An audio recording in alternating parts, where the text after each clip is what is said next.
Saya lihat, cuman lihat dia berdiri diem aja. Saya juga nggak berani nenggor, nggak apa ya, cuman lihat. Itu kejadian sekitar jam setengah 11-an malam, Mang. Terus saya balik dari WC. Nah pas baliknya ini tak lihat Mbak Hanun ini, dia beda, kayak bukan Mbak Hanun lagi. Rambutnya ini berubah jadi kayak panjang banget, Mang. Hampir kena tanah. Itu sininya tuh kayak luka apa, koreng gitu loh. Saya langsung lari masuk rumah, Mang, waktu itu. Lari terus masuk ke kamar, diem, takut gitu. Itu dari luar tuh kelihatan, Mang, rumah itu goyang-goyang. Jadi kayak gempa, soalnya kaca itu kelihatan getar, Mang. Lampu itu goyang kelihatan. Dan cuman di situ tok, yang rumah Bude yang seberangnya, rumah nenek yang sampingnya itu nggak ada apa-apa, biasa. Pelet jaran goyang bukanlah ilmu untuk menyakiti atau membunuh, melainkan untuk menyatukan dua orang agar bisa menikah, atau memisahkan kedua orang yang mencintai agar bisa menikah dengan pasangan pilihan keluarganya. Mantra berjenis pengasian ini sudah sangat terkenal di Pulau Jawa dan berasal dari suku Osing di Banyuwangi, Jawa Timur. Mantra ini erat kaitannya dengan ilmu gaib, metafisik, dan dunia paranormal. Kisah pelet jaran goyang ini terjadi di tengah keluarga Mas Abiu.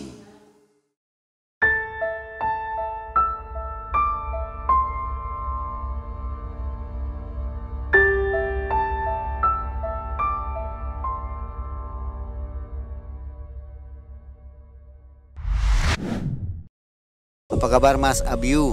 Alhamdulillah baik, Mang. Alhamdulillah, juga terima kasih sudah mau berkisah di Malam Mencekam ya. Iya. Dan Sobat Malam Mencekam, kali ini Mang Ei dan tim berada di Semarang, tepatnya di Sigar Bencah. Yang mana di daerah ini konon kabarnya adalah daerah yang cukup angker ya, khususnya di jalan di depan itu. Di jalan tanjakan Sigar Bencah, di mana banyak menelan korban. Nah Mas Abiu, sebelum kita mulai mungkin Mas Abiu bisa merasakan apa yang ada di sekitar kita ini, aura-aura negatif atau kedatangan makhluk, apa yang dirasakan? Kalau yang saya rasain tuh kayak panas sih, Mang. Panas beda ya? Gitu hawanya. Bukan udaranya ya? Bukan, emang daerah Panasnya sini beda aja, ya? Ada bisa tadi melihat di jalan sama di sini beda. Kalau untuk sosok enggak ya? lihat ya. Baik, Sobat Malam Mencekam, malam hari ini Mas Abiu akan membawakan sebuah kisah nyata di mana kakak perempuan ya, mengalami serangan santet, pelet atau guna-guna atau pelet ya, yang disebut dengan jaran goyang. Betul itu ya? Betul ya. Mau tanya dulu nih, kenapa harus pakai masker?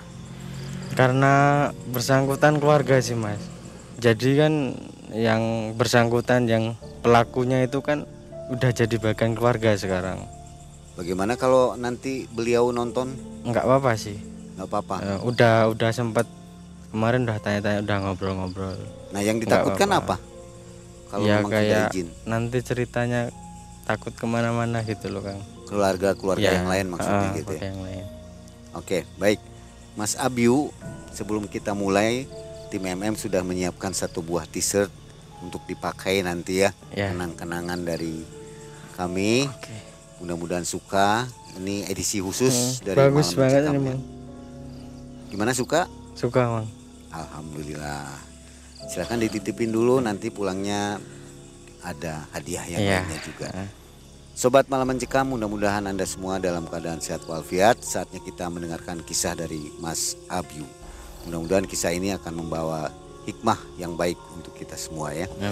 Dari Semarang, Mas Abiu, Mang Ei dan tim mengabarkan kisah ini untuk Anda. Malam Mencekam, semakin malam semakin mencekam. Inilah Mas Abiu.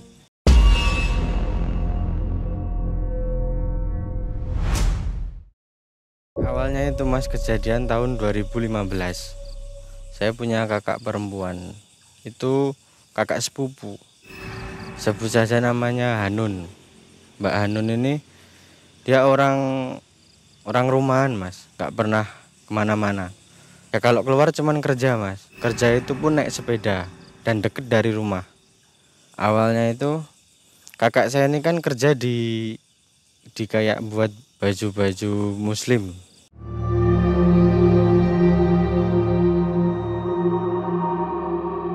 Dari kampung saya itu kan ada kayak grup kesenian jadilan reok lah.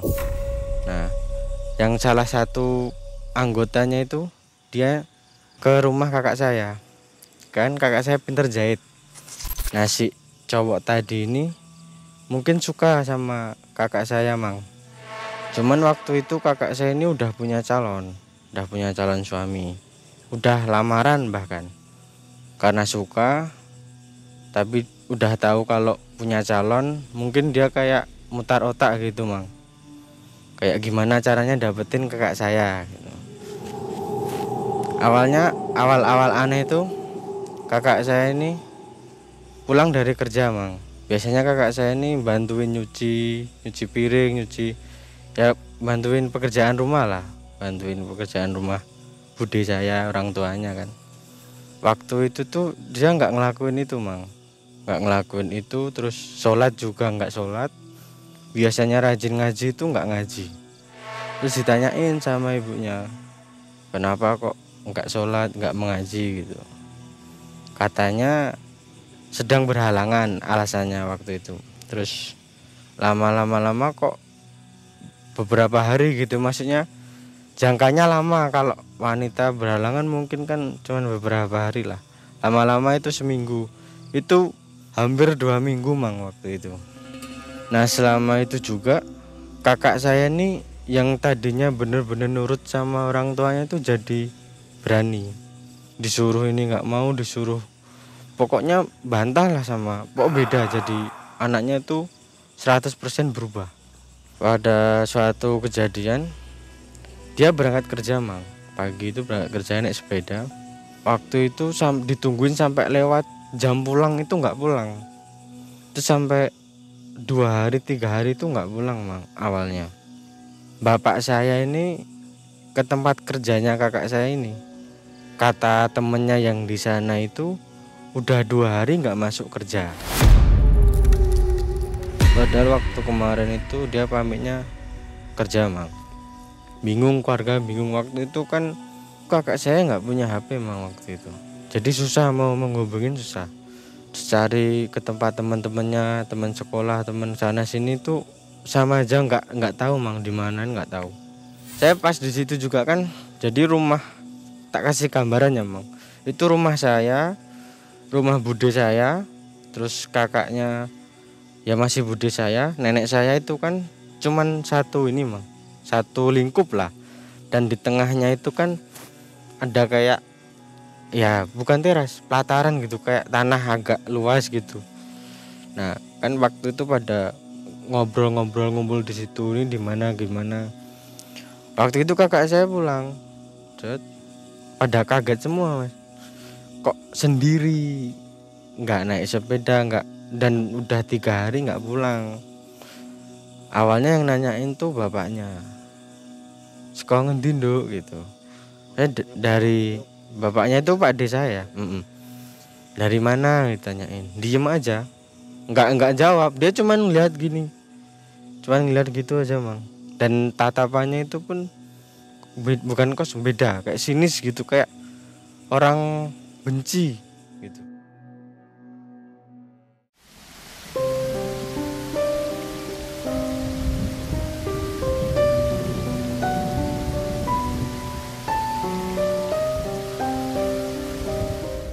Dia langsung masuk ke rumah.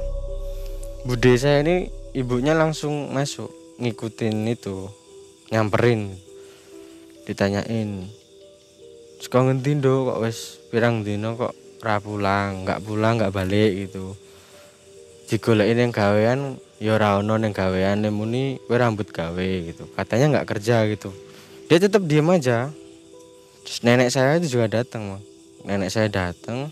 Kakak saya tadi ini lihat nenek saya ini kayak benci lah. Pokoknya pas nenek saya ini datang masuk rumah itu, belum masuk, terlalu masuk itu suruh pergi,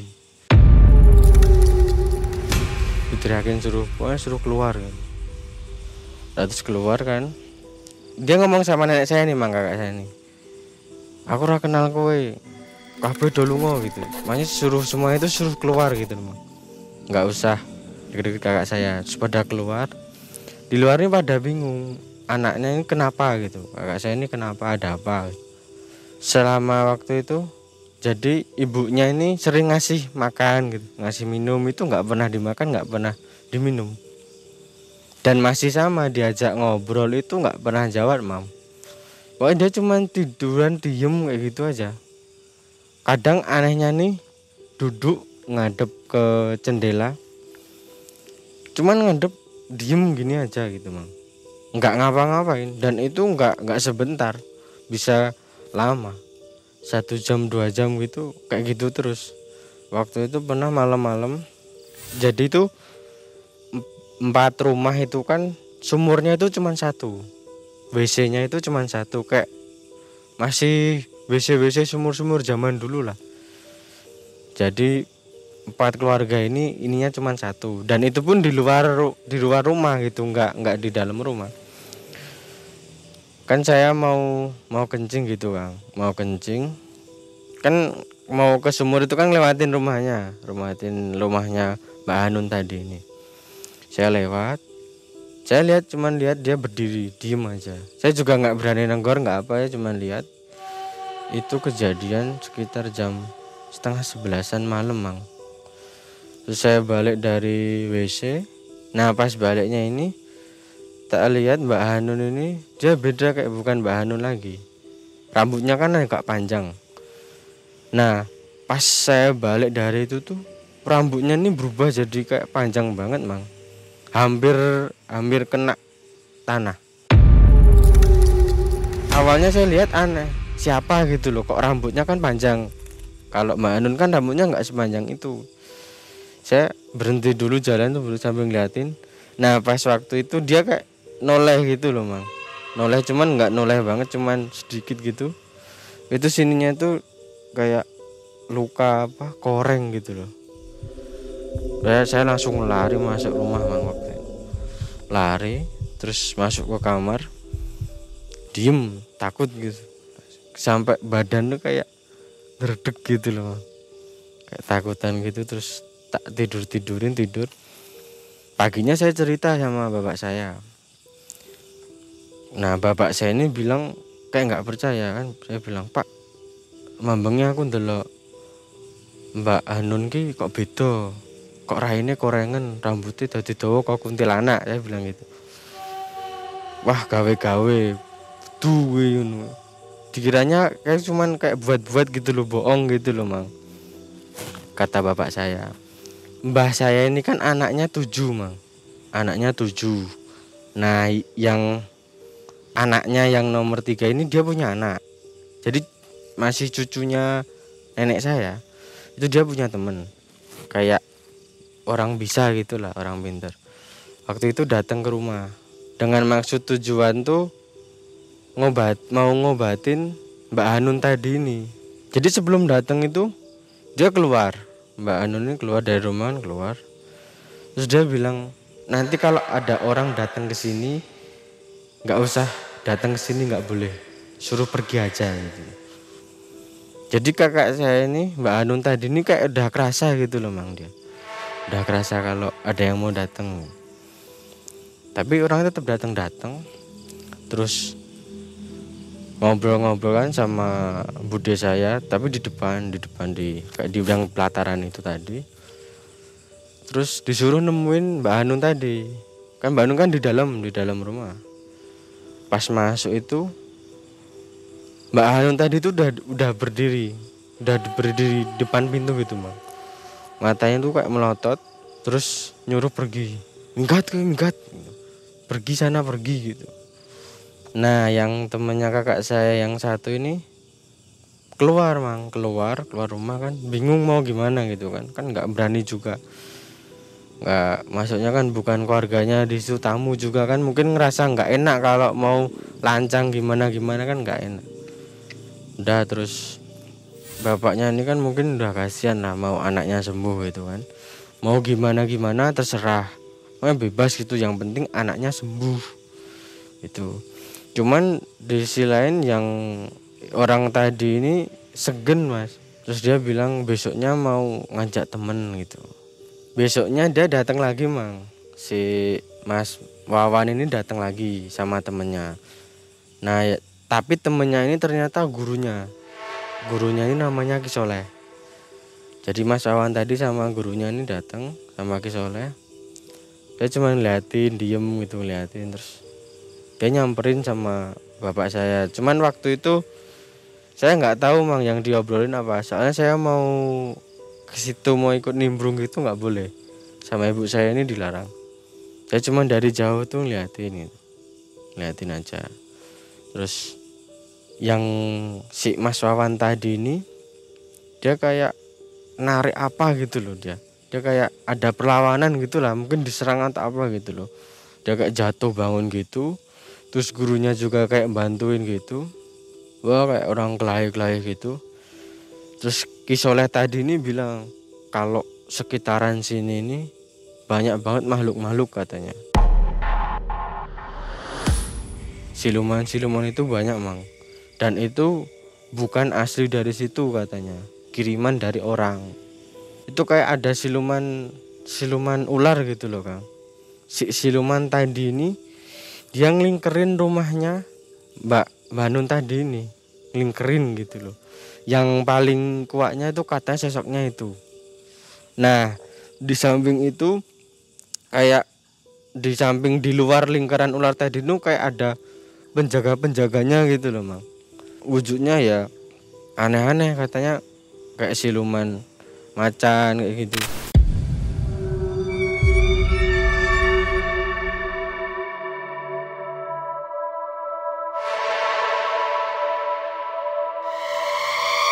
Dia bilang gini, kalau saya mau bersihin ini saya nggak berani gitu. Yang Ki Soleh tadi ini bilang kayak gitu mang, nggak berani.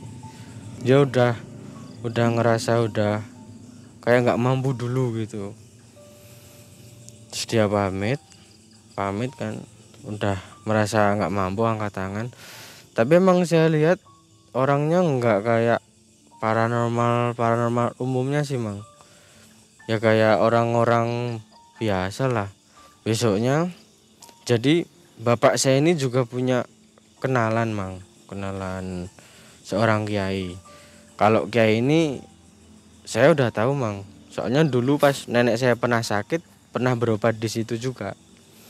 Nanya ke situ, katanya tapi waktu itu bapak saya nggak bilang kalau Mbak Hanun ponakannya kenapa-napa, nggak bilang mang. Jadi cuman bilang kalau di rumahnya itu ada yang ngirimin jin, ada yang ngirimin makhluk-makhluk gaib kayak gitu mang.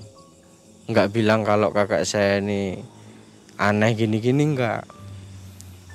Terus singkatnya dibersihin dari jauh, udah bersih gitu kan. Ya udah terus biasa. Nah pas di sini, jadi kakak saya ini kan tadi dia makan nggak mau, minum juga nggak mau mang. Itu mungkin ada hampir 2 minggu mang. Badannya ini sampai kurus kering gitu. Nah waktu itu kan malam-malam nih si Mbak Hanun tadi ini kan dia dikunci di kamar gitu kan. Sengaja dikunci. Soalnya akhir-akhir itu tuh tingkahnya aneh mang. Jadi kalau malam tuh dia kayak ngeluarin suara-suara hewan gitu mang. Kadang suara monyet, suara kayak macan, cuman asli. Kalau orang buat suara kan mungkin beda ya, gak kayak aslinya kan mungkin beda. Terus makin aneh kayak gitu, itu tiap malam pasti kayak gitu mang. Dan selama itu juga itu tuh makan dikasih nggak pernah dimakan, bahkan air itu nggak pernah berkurang mang. Kalau dikasih itu nggak pernah diminum, nggak pernah disentuh lah. Itu hampir 2 mingguan ada. Terus Habis itu kakak saya ini dia kayak orang gila gitu mang, ketawa sendiri, ngomong-ngomong sendiri, dan yang diomongin itu tuh ya nyebutnya ya orang tadi itu Mas Doni itu. Dia kayak cuman nyebutin namanya itu terus gitu. Doni gitu. Itu gimana calon suaminya? Nah itu Apa sikapnya? sikapnya itu ini kelewatan mang. Jadi calon suaminya itu tiba-tiba itu kayak benci sama Mbak Hanun mang. Dan terakhir itu dia datang ke rumah itu kayak pamitan gitu loh mang. Datang ngomong kayak udah gak bisa lagi sama Mbak Hanun gitu. Mau pamitan sama orang tua Mbak Hanun ini. Mbak Hanun kan dia dikunci di kamar kan. Ini makin aneh lagi mang ini. Itu kamar itu yang buat ngunci ini tuh kan kamar lain mang, bukan yang kamar yang sebelumnya, bukan kamarnya dia. Jadi ini tuh sebenarnya bukan kamar, kayak cuman buat nyimpen barang-barang gitu loh mang, kayak gudang gitu kan. Cuman dibuat ngurung mbak saya tadi ini. Soalnya yang nggak ada ventilasi udaranya, nggak ada jendela, nggak ada apa-apa. Jadi full temboknya cuma ada pintu aja, masuknya lewat pintu. Dikunci di situ. Nah pada suatu saat tuh, jadi ibunya ini kan dia tiap pagi, siang sama sore kan pasti nganterin makan ya, makan sama minum. Pada suatu saat tuh mau nganterin makan lagi kan, itu kakak saya itu nggak ada mang, kakak saya hilang. Dan anehnya nih pintu masih terkunci dari luar, nggak bekas kebuka atau apa, nggak ada. Dan atap itu juga bagus, kalau keluar lewat atap harusnya genteng itu rusak apa gimana. Itu bener-bener kayak hilang nembus tembok gitu mang. Nggak ada, soalnya nggak ada jalan keluar lewat pintu tadi itu. Dan pintunya itu kan dikunci mang dari luar. Yang pegang kuncinya kan ibunya. Dan ibunya itu buka kunci kalau dia cuma nganterin makan mang. Ibunya ini dia kayak shock gitu kan mang, pingsan. Habis dari situ tuh kayak orang stres juga ibunya tuh mang. Mungkin tekanan batin kan, kehilangan anaknya nih di mana. Soalnya kan cuman anak satu-satunya mang.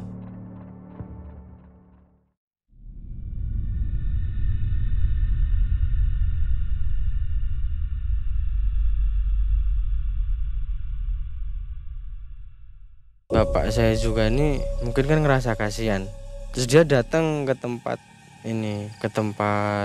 gurunya. Jadi bapak saya ini dulu waktu mudanya ini sering kayak merguru gitu, kayak cari-cari mungkin pegangan ilmu. Cuman itu waktu masih muda. Sekarang Pak saya alhamdulillah udah tobat lah, udah jalan, udah beda lah kayak dulu ke situ. Nah pas waktu ke situ tuh ternyata gurunya ini udah meninggal mang, udah meninggal lama.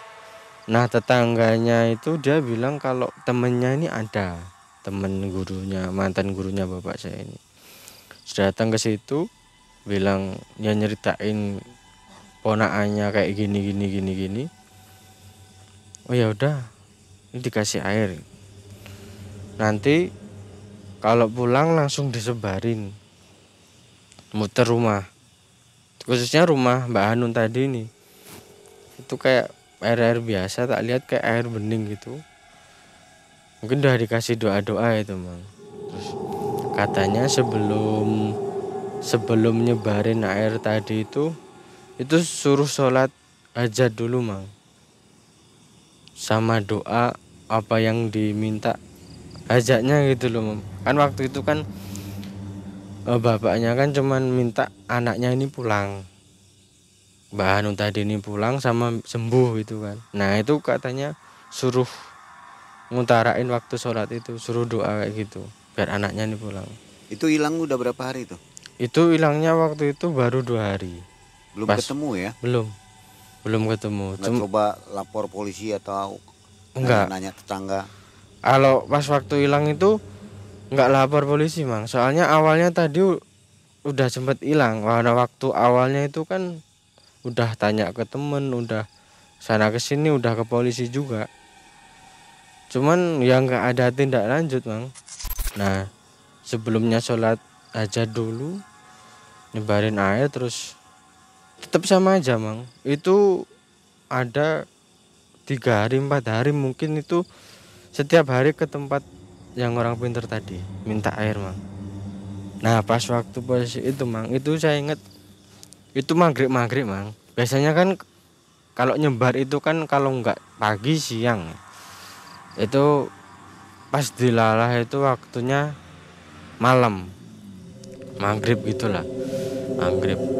Itu pas nyebar itu aku lihat, Mang, dari yang di airnya kan kayak diciprat-ciprat gitu.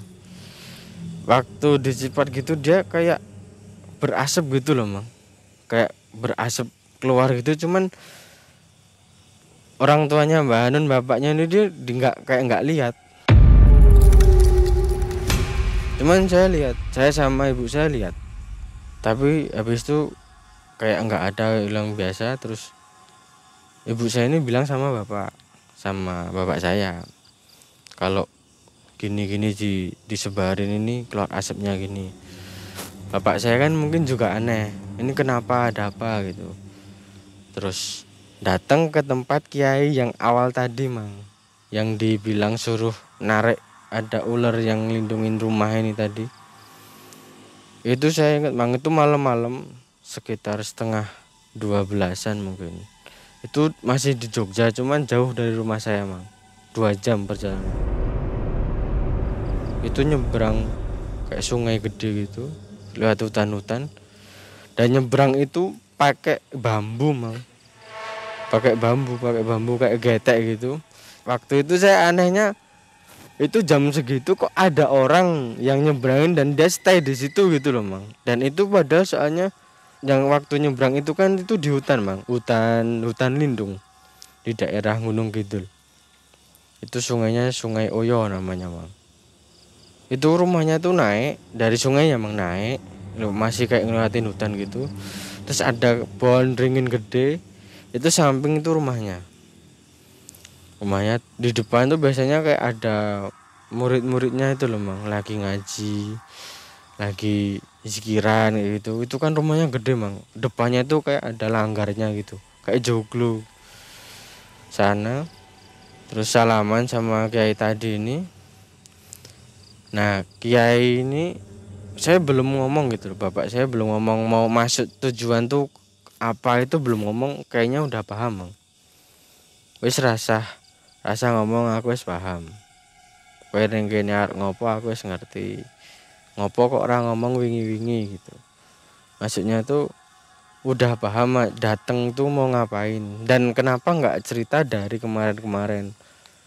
Terus dia bilang lagi, wingi ra moror ini kok ngopo ora ngomong sak tenane gitu. Kenapa nggak bilang yang sebenarnya itu ada apa gitu, nggak bilang. Kan emang awalnya kan bapak saya nggak bilang kalau kakak saya ini kena ini, Mang, aneh gini, ini kan enggak. Yang kiai tadi ini dia cuman nyaranin ini, nanti kalau pulang cari pohon talas yang ungu sama tebu yang ungu itu warnanya. Itu suruh nanam setiap pojok rumah, Mang, itu.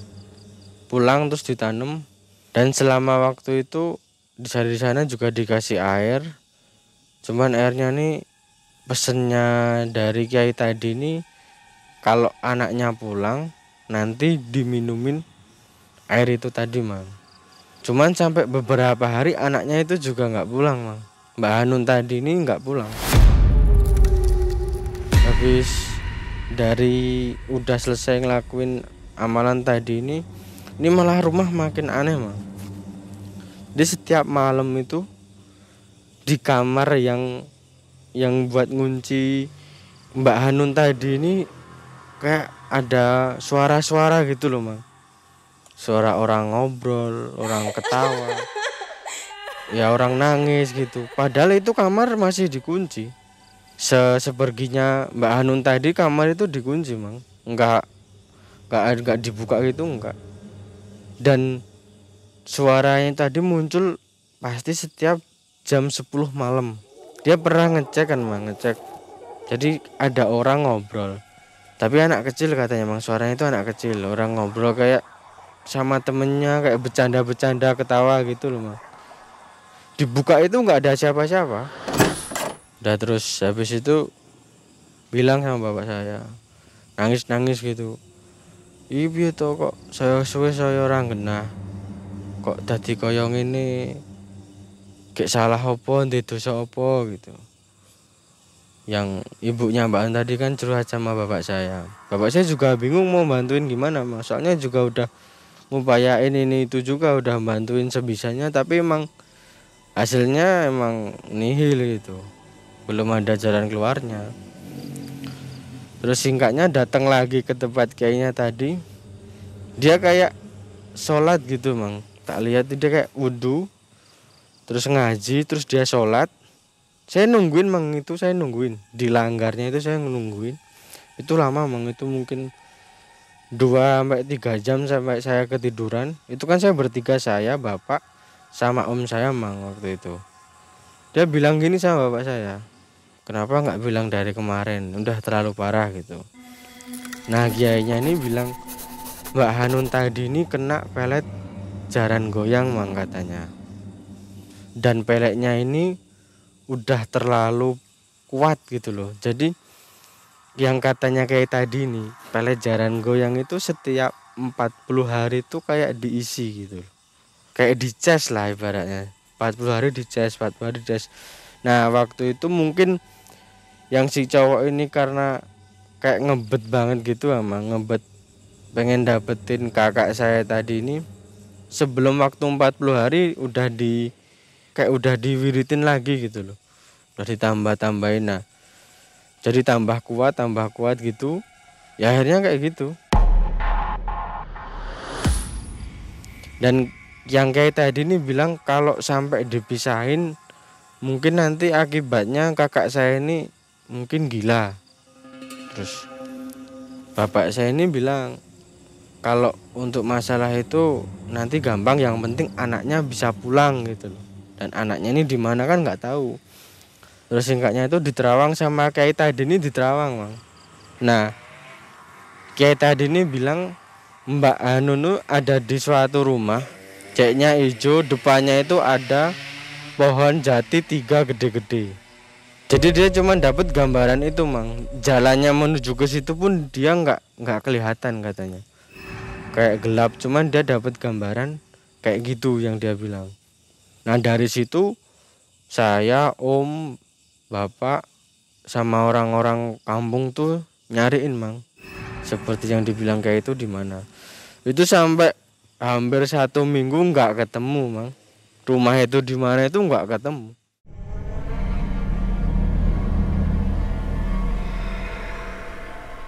Nah yang anaknya nenek saya yang pertama ini kan dia punya mantu, Mang. Mantunya ini sebenarnya orang pintar juga, orang bisa, cuman waktu itu dia mungkin tahu masalahnya kan belum lama, soalnya emang tinggalnya jauh dari situ. Terus dia tahu, terus main ke situ nanyain kenapa, ada apa gitu, diceritain dari awal gini. Si mantunya Bude saya ini sebut aja namanya Denny ya. Mas Denny ini dia bilang mau bantuin, mau ritual gitu kan, Bang. Mau ritual. Nah, itu ritualnya juga di rumahnya Mbak Hanun ini. Ritual di situ. Itu berempat, saya, om, terus bapaknya Mbak Hanun sama bapak saya. Itu kan duduk dijarakin 1 meter. Itu suruh bantuin zikir, Mang, waktu itu. Ya zikir-zikir biasa kayak Allahu Akbar, Subhanallah, Alhamdulillah kayak gitu, Mang. Cuman satu orang beda-beda, ini yang jatah ini yang zikir ini gitu. Nah dia kan udah nyiapin nih, Mang, udah nyiapin kayak anglo gitu. Dia bakar pedang, Mang. 4 pedang dibakar kayak dipanggang gitu. Selama manggang itu dia sambil kayak baca apa gitu loh, Mang. Saya lihat mulutnya itu kan kayak komat kamit gitu, cuman dia nggak tahu apa yang dibaca, kan nggak ada suaranya. Kalau besinya ini udah merah itu dijilatin, Mang, sama dia. bener-bener dijilatin. Lidahnya nggak apa-apa juga, nggak panas nggak apa, dia biasa dijilatin. Habis itu dicelup ke air, sampingnya kan ada baskom, Mang. Celup ke air, bakar lagi. Itu mulai dari habis isya, Mang, sampai hampir pagi.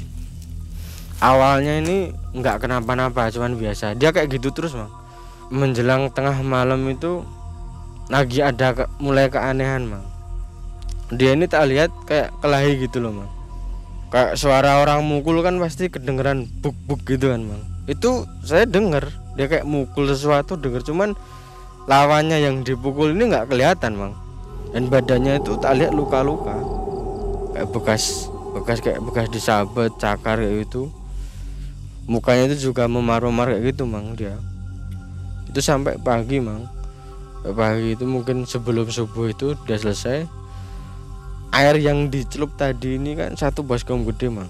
Itu dibasuhin ke lukanya yang dia ini kena lukanya itu. Besoknya dia datang lagi tuh lukanya bener-bener hilang, Mang. Enggak pas waktu saat dibasuh langsung hilang, enggak. Dan bener-bener enggak ngoreng, enggak ada bekasnya, bener-bener hilang. Terus dia bilang kayak gini, ini rumahnya ditutupin sama seseorang gitu.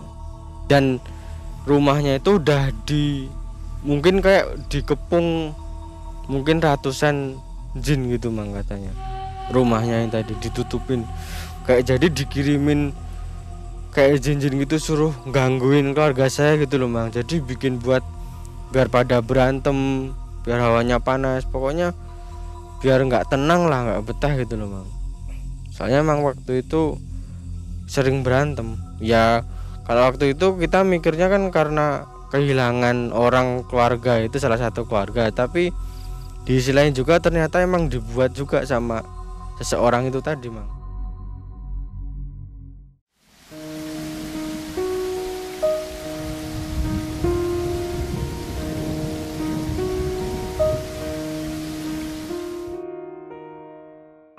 Kalau sampai ini dibiarin aja, nanti lama-lama bakal penuh katanya, Mang. Kan itu kan rumah saya kan emang kayak kupengannya itu, jadi satu blok itu kan kayak lebar gitu, Mang. Itu katanya segede itu dipenuhi ribuan bahkan jutaan katanya kalau didiemin aja. Dia juga bilang kalau saya sendiri yang bersihin mungkin nggak akan kuat. Dia mungkin minta bantuan sama teman-teman seperguruannya. Cuman waktu itu nggak langsung datang, Mang. Waktu itu nggak langsung datang. Teman-temannya itu selang beberapa hari baru datang.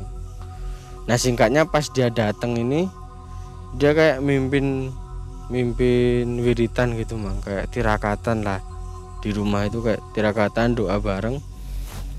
Pas posisi kayak gitu, itu kan rumah yang dibuat tirakatan kan saya di luar, Mang. Saya pokoknya keluarga saya itu pada di luar semua, di pelataran tadi itu nungguin orang pada tirakatan di dalam itu dari luar tuh kelihatan, Mang, rumah itu goyang-goyang.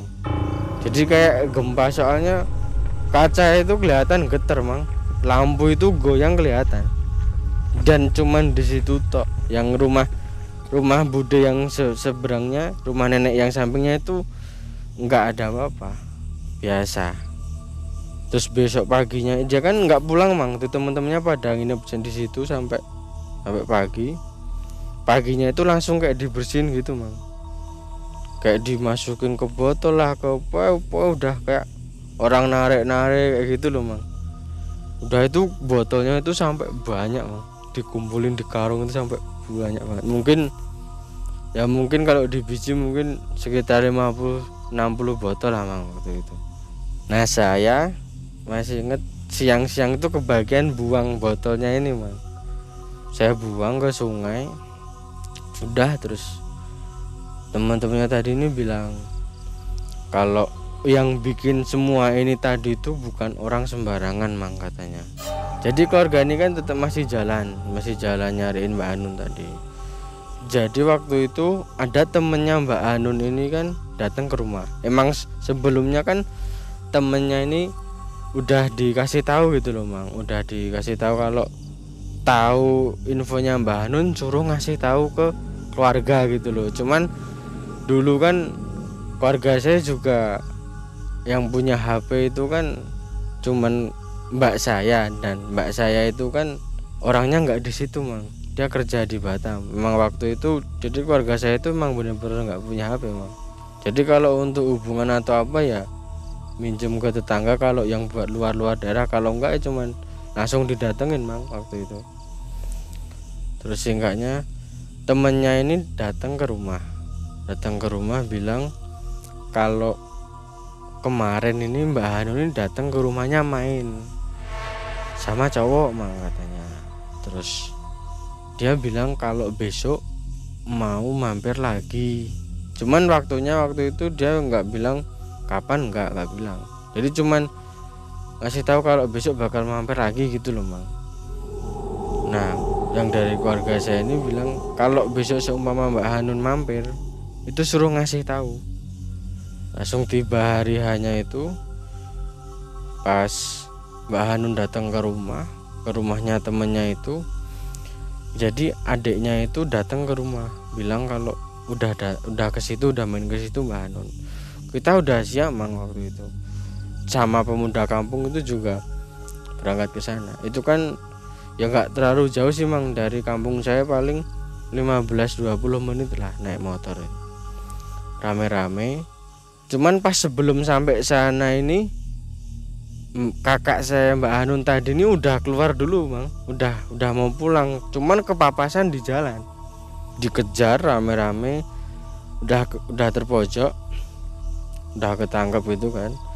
Nah tapi anehnya calon suaminya ini si Mas Doni tadi ini, dia itu juga bawa temen Mang, temen 4 orang, berlima sama dia, terus berenam sama Mbak Hanun tadi. Udah gitu, udah ketangkap, udah kepepet, dia udah nggak bisa ngomong apa-apa nih Mang. Udah pada udah ketangkep basah lah, mau ngomong apa lagi, mau ngel apa lagi gitu loh. Udah ketangkep, terus dia cuman diem gitu, nggak bisa ngomong. Nah si Mbak Hanun tadi ini dia bilang nyuruh kita semua itu pergi, kono wae lu ngopo ngene, rasa ngetut ke aku wis seneng, wis bahagia nih gini gitu. Mbak Hanun tuh bilang kayak gitu Mang. Nah si bapaknya ini kan waktu itu nangis ya, kok anak satu-satunya ini jadi kayak gini, kenapa gitu, anak perempuannya diajak pulang Mang. Itu nggak mau Mang, dia Mbak Hanun ini nggak mau, malah bentak-bentak, rasa demok-demok aku rasa dia karo kowe wis apa. Jadi kayak nggak kenal gitu loh Mang.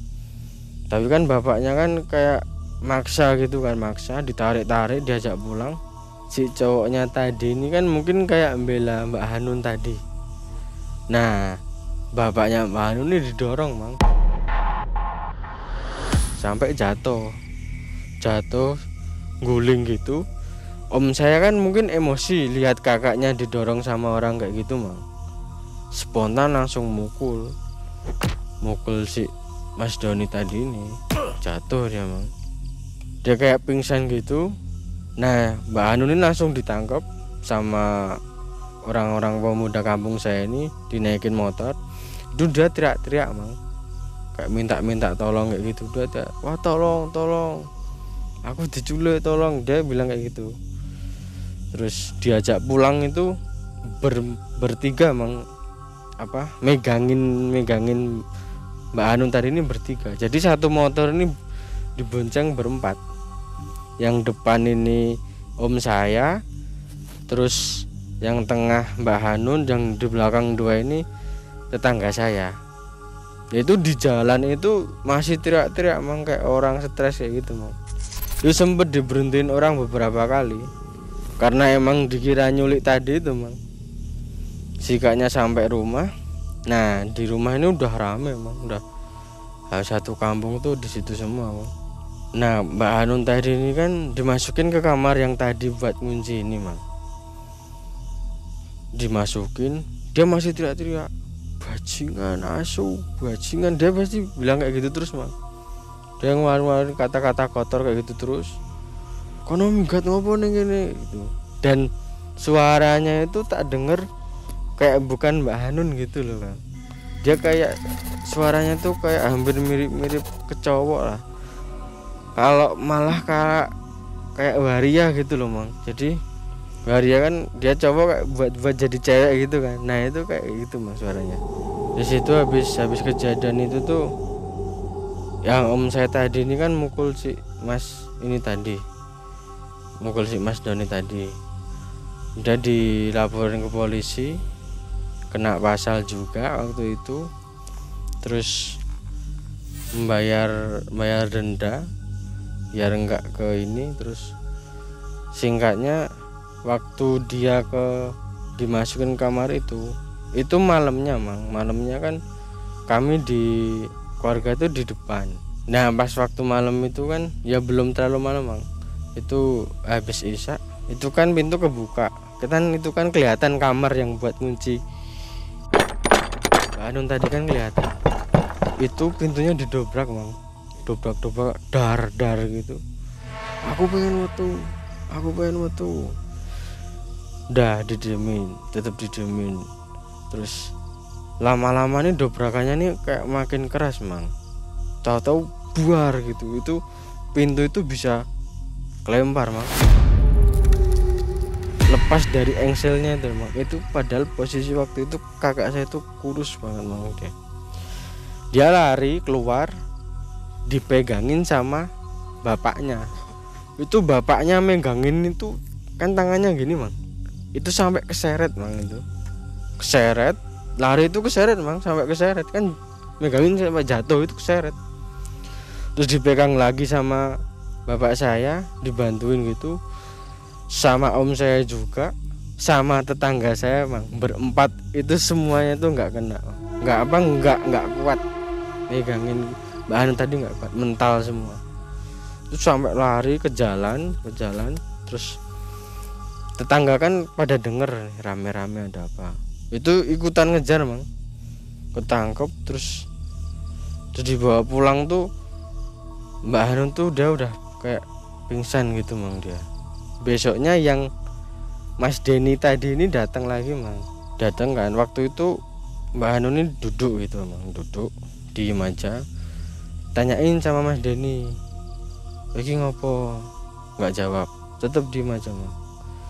Terus kayak dibacain ayat-ayat kayak gitu, dia ketawa-ketawa Mang. Ketawa kayak aku nek mengkur maca ngono ya iso gitu.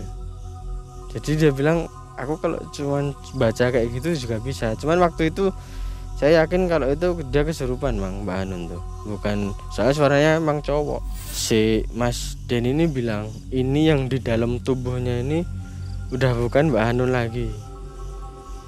Jadi dia bilang sukmanya ini kayak diambil gitu loh Mang. Sukmanya diambil terus ditaruh di suatu tempat. Nah yang raganya ini diisi sama jin-jin katanya Mang.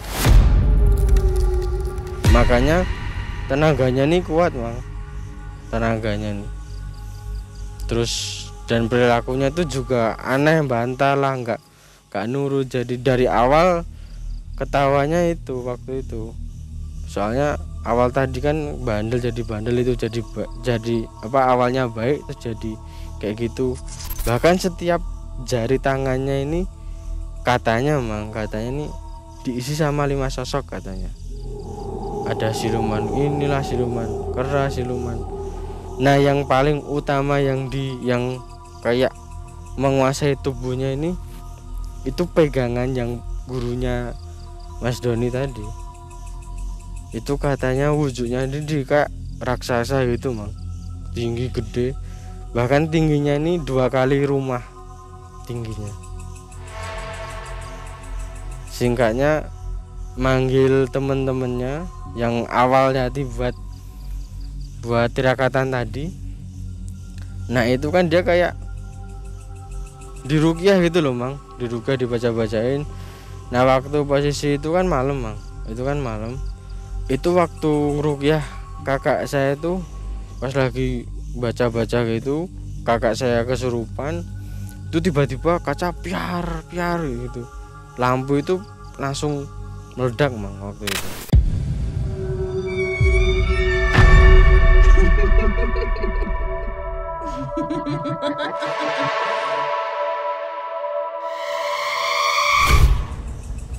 Terus kakak sini sumbar, aku nek mengkor mungsuh kowe iki kecil katanya. Maksudnya tuh kalau cuman mungsuh kalian tuh nggak ada tandingannya gitu loh, cuman sepele gitu loh Mak. Nah akhirnya air kan awalnya tadi ada air yang bekas ritual buat ini tadi yang pas Mas Denny ini jilatin itu tadi Mang, airnya tadi ini diminumin kan, itu langsung disemburin Mang. Dan anehnya pas air itu disemburin ke salah satu temennya Mas Denny, itu langsung kayak apa mukanya merah, katanya airnya itu panas, padahal itu airnya dingin enggak panas. Terus temennya ini kayak kesakitan gitu, dia keluar cuci muka. Yang Mbak Anu tadi ini ketawa-ketawa Mang. Habis ngomong tuh nek mengkor mungsuh kowe iki ra ono apa-apane gitu. Jadi dia kayak merasa menang gitu loh Mang. Terus habis itu si Mas Denny tadi ini kan bingung mau gimana ini caranya. Terus besoknya itu dipanggil yang cowoknya tadi datang ke rumahnya. Nah pas datang ini malah berantem Mang, soalnya kan nggak terima, dari orang tuanya kan nggak terima karena dipukul kan waktu awalnya pas ketemunya itu. Nah tapi di situ ibunya itu dia kayak ibunya Mbak Anun ya Mang, kan ikut ke situ juga, itu kayak nangis gitu. Terus minta penjelasan, anak saya ini kenapa kok jadi kayak gini gitu.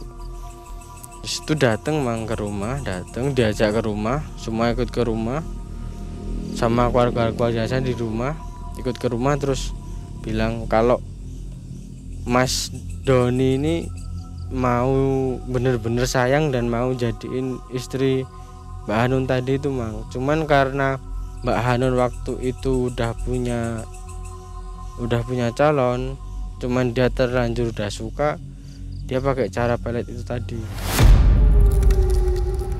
Dan pelet tadi itu sebenarnya yang itu bukan Mas Doninya, tapi gurunya yang ngelakuin, itu gurunya.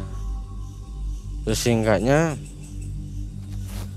dia bilang ini kalau dipisahin ya mungkin dia udah ikhlas waktu itu. Mas Doni bilang kayak gitu, aku ikhlas kalau udah kayak gini semuanya, udah terjadi kayak gini terus memang nggak bisa jadi satu, dipisahin, aku ikhlas gak apa-apa. Tapi kalau si Mbak Hanun ada kenapa-napa, mungkin jadi gila atau apa, dia nggak tanggung jawab gitu. Nah mungkin dari keluarga yang sini kan mikir Mang, masa jadi ada keluarga yang jadi gila, kan nggak mau juga. Terus ya dijadiin satu. Habis itu rembukan singkat, selang beberapa hari itu langsung nikah Mang. Tapi nggak nikah gede gitu, nggak, cuman ke KUA aja. KUA udah sah, terus ya udah Mang, sah, nggak ada apa-apa. Jadi sembuh ya? Sembuh. Sama cuman waktu habis nikah itu dia ini Mang sempet nggak mau tinggal di rumah sana, di rumahnya Mas Doni ini nggak mau. Jadi kayak sadar gitu? Nggak sadar sih, kayak linglung Mang, kayak orang bingung habis waktu itu.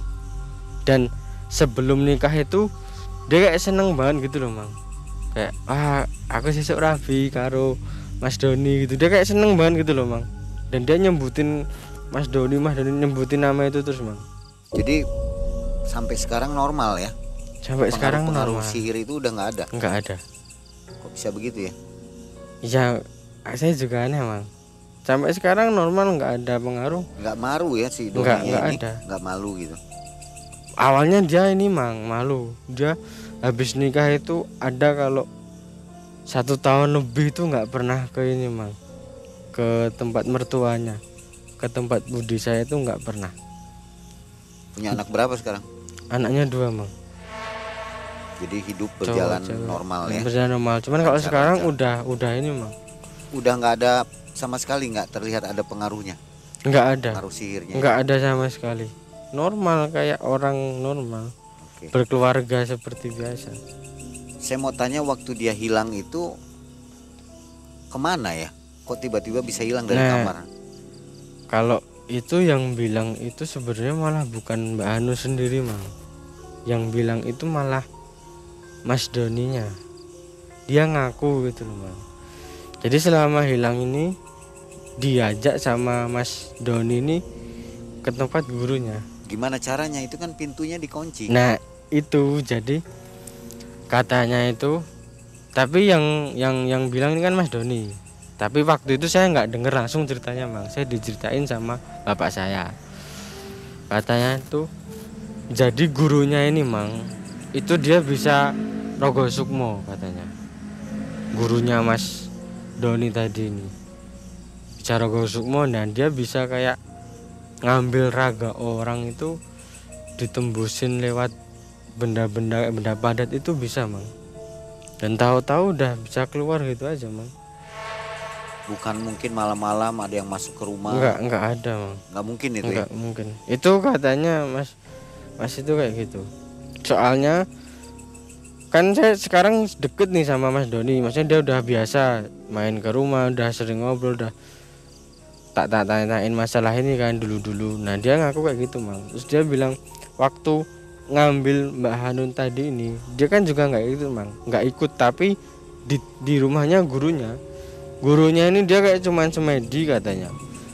Kayak semedi, di depannya nih udah ada kayak saji-saji gitu.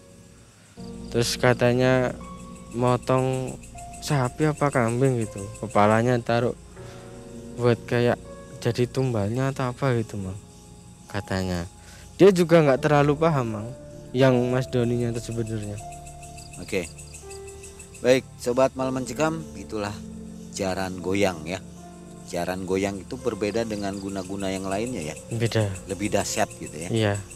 Kalau yang lain itu seperti biasa, cuman kangen seperti itu. Kalau ini sampai merusak ya. Sampai merusak. Baik, terima kasih atas kisahnya ini. Mudah-mudahan menjadi pelajaran untuk kita semua, dan juga hati-hati untuk bujangan dan para gadis. Jadi jangan bertingkah yang salah sehingga orang menafsirkannya juga salah dan menempuh jalan pintas ya dengan menggunakan pelet atau guna-guna. Akhirnya Mang Ei dan tim undur diri dari Sigar Bencah, Kota Semarang. Assalamualaikum warahmatullahi wabarakatuh.